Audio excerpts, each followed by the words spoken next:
All right, so you got your first pellet grill, like the ZGrills 700 series there, and you're intimidated by barbecue. Well, I'm gonna tell you right now that it's nothing to be afraid of. Get yourself a pork shoulder, like this one. This one is a boneless, got this from Costco. They come in twin packs. It's gonna run you about $2.50 a pound. And honestly, pork shoulder is one of the easiest things to make, and even if it doesn't go exactly right, you can always fix it at the end. So today, I'm gonna show you exactly what it takes as a beginner to start out with a pork shoulder in your brand new pellet grill and get those pitmaster results. Now let's get started. So like I said, this is a boneless pork shoulder. This one here is weighing about 7 pounds. Now, when you get a boneless, they're usually kind of sliced open like this. So today I've got some butcher's twine. We're gonna use that to tie it tight, and we're gonna season this thing up. But first, I'm gonna show you one simple technique that helps produce a great bark. Take your pork shoulder, take a sharp knife, and you wanna score the surface. Typically, we'll make like a checkered or a diamond pattern. By doing this, you're increasing the surface area. There's room for the spices to kind of sit down in those pockets, and it's gonna help produce a better bark. And before we do anything else, we're gonna do that.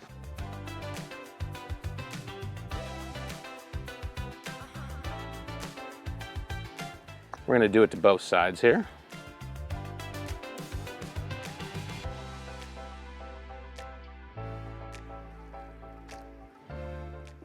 All right, now as you can see, we put that checkered pattern in. We've got those pockets opened up, and that's gonna allow the seasoning to fall down in there. It also increases surface area to give us more bark.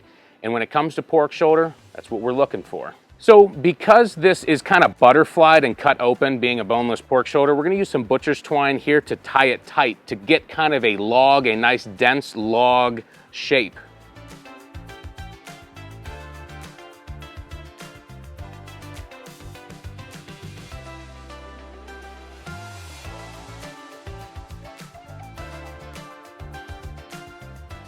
And to help retain the shape, we're gonna go ahead and add one more.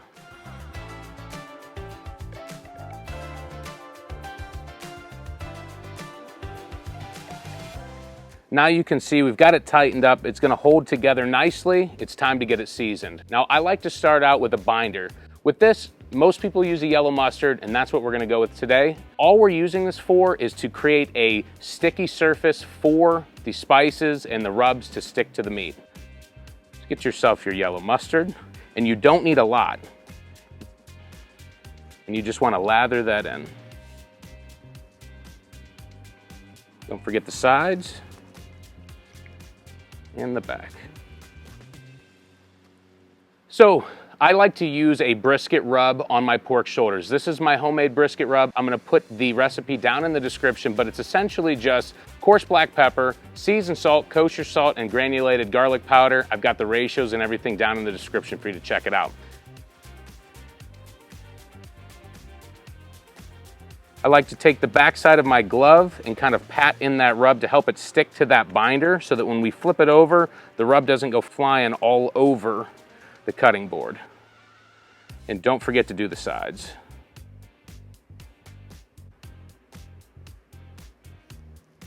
Now, if you've got extra on the cutting board, no problem. You can take your pork shoulder or your meat, whatever you're doing, you can just dab it into the seasoning and it'll pick up some of that loose seasoning and just get a little extra coverage on the meat. Now that we've got it seasoned up, we've got the ZGrills 700 series already running at 250 degrees. It's time to get it onto the smoker. All right, we've got our pork shoulder seasoned up. It is time to get it onto the ZGrills. We've got it set at 250 degrees. It's already warmed up and ready for this pork shoulder. Let's go ahead and get this in, and I'm going to put it dead center, just like so.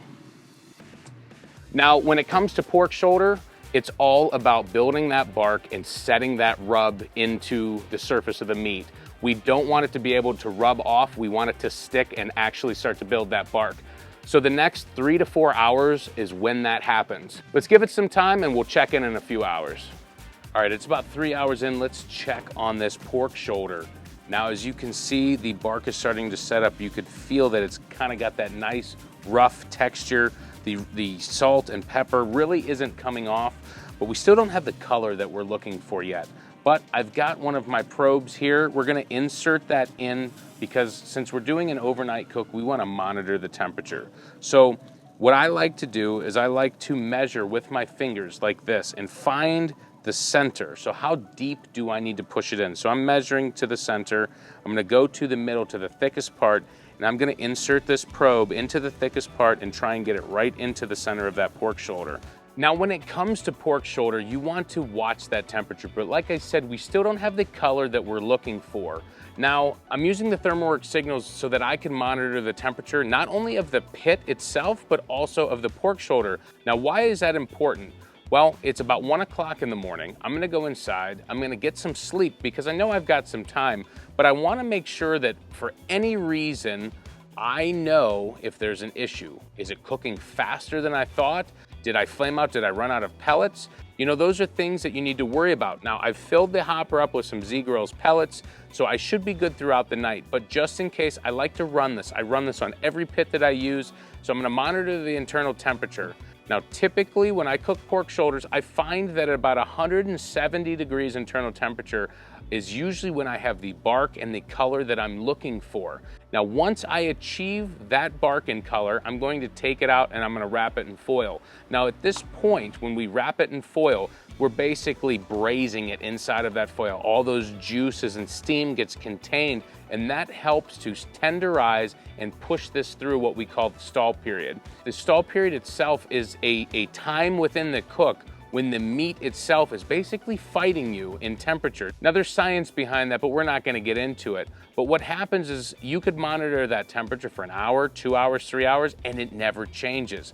And what we do by wrapping it, we actually force it through the stall period. We're braising it in that foil, and that's gonna help us push through this cook a little bit faster. Now, like I said, I'm gonna keep an eye on the bark, and we're looking for that deep color. We're looking for that deep red, browns, and you'll see what I'm talking about here in a few hours. We're just not quite there yet, but we will be soon enough. I'll see you then. Now, as you can see, those cuts that we put in there, those grooves, they're starting to separate. Now we've got all that surface area, if you remember what I was talking about. The spices are down in there. It's just gonna help create additional bark. It is going to make for a beautiful and absolutely delicious pork shoulder. All right, we're about 7 hours in. Let's take a look to see what this looks like. Oh man, we've got some beautiful color here. Ooh, that bark, we got a nice crunchy bark. It's nice and soft, juicy. We have not spritzed this. We have not done anything because the rendering down fat has kept this nice and moist, and we've got a nice crunchy bark. And that fat, ooh, it is starting to render down. We're gonna check this with my Thermopen here, see what the internal temperature is. All right, so we're in the 170s. It is time to get this out and get it wrapped, so let's do it.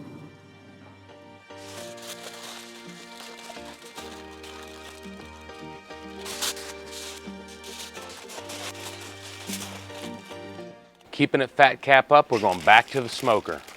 We're back in the smoker now. We want to go ahead and put our probe back in because we want to be monitoring this temperature. We want to see about 203 degrees internal or probe tender. We are about the 170-ish mark right now. It's going to be a few hours. Time to get some sleep. All right, we're pushing 9 hours total time now. The temperature alarm is going off, so that means we're at 203 degrees. Now, when it comes to pulled pork, when it comes to pork shoulder, what we want to do is make sure that it is probe tender. So when we've got our probe, we're not necessarily worried about the temperature because now we know it's at about 203. But I just want to take my probe and I want to poke into that pork shoulder. Now, it should feel super soft, like you're poking this into butter. That's the tenderness that we're looking for. In terms of temperature, at this point, we know it's around 203. We don't have to worry about that anymore. It's about tenderness now. Now, we're gonna check this. If it is good, I've got a foil pan. I'm gonna go ahead and transfer it from the grill to the foil pan. I've got myself some grill gloves. I've got my probe. Let's go check it. Like I said, we're not really concerned about the temperature here. We just want to feel, oh yeah, that is super tender. Like pushing that probe down into butter. It's time to get this out. So I've got my heat resistant oven gloves here. I'm gonna throw these on. I'm gonna remove the probe here that we are using to monitor the cook. I'm gonna grab the entire thing carefully. Then I'm gonna come back over here. I'm gonna lay it in this foil dish. Now for a few moments, we're gonna let this kind of come down to temperature. So I'm actually gonna take that probe and bring it back over here. We wanna watch this temperature gradually come back down to about 180 degrees. And in the meantime, I'm gonna go into my house and I'm gonna set my oven to 170 degrees Fahrenheit. What I'm going to do once this temperature comes down on the pork shoulder is I'm going to take this in just like you see it here. And I'm going to put this into the oven and I'm gonna hold it there at 170 degrees for at least the next 4 hours. Now, when it comes to pork shoulder, just like brisket, you always wanna finish early. So plan for more time. That way you can rest it a little bit longer. It's best to finish up at 6 a.m., rest it for 4 hours, at a minimum that's 10, but if you're not gonna eat until noon, you can always hold that in the oven or rest it for an additional 2 more hours. So right now it's about 6:30 in the morning. We don't plan on eating this till about noon. So I'm gonna monitor the temperature here. As soon as we're at about 180, I'm gonna take this inside and I will see you after that holding and resting period. All right, so we have rested this pork shoulder for about 6 hours now at 170 degrees in the oven. It is time to get it shredded. Now, I left it in the foil pan, in the foil for one reason. If the juices leak out as I open this up, I'm gonna be shredding it right in this pan anyway, so we're just gonna be able to mix all that juice and all that flavor right back into the meat. So let's go ahead and start to unwrap this.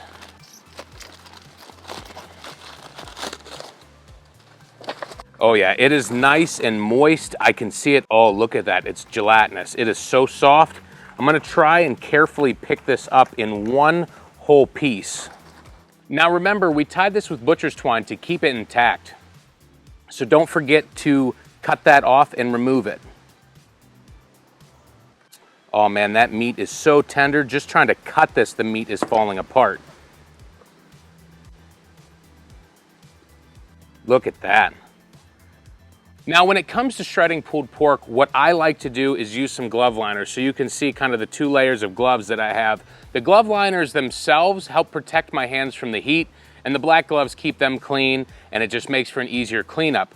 But there are tools to shred the pork. I like to get my hands in there. I like to feel exactly how tender that really is. So, dig in. I mean, look at that. I mean, it just falls apart. You can see we do have a nice smoke ring from that ZGrills 700 series. Good smoke penetration. And you can see the bark on some of these pieces has great texture.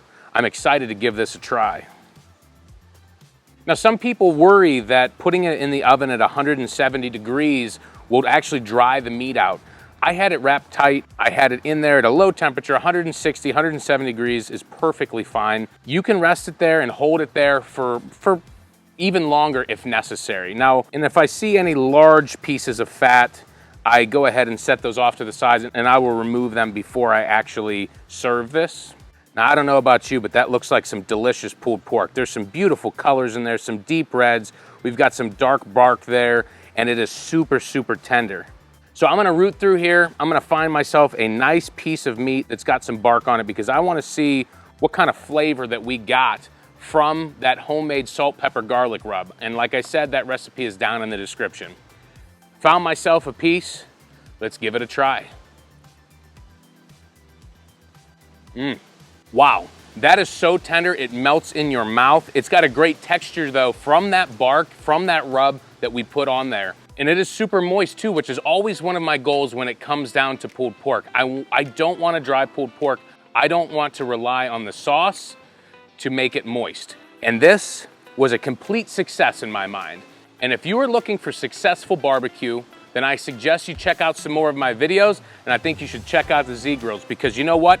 It knocked it out of the park on this pulled pork, and it'll knock it out for you as well.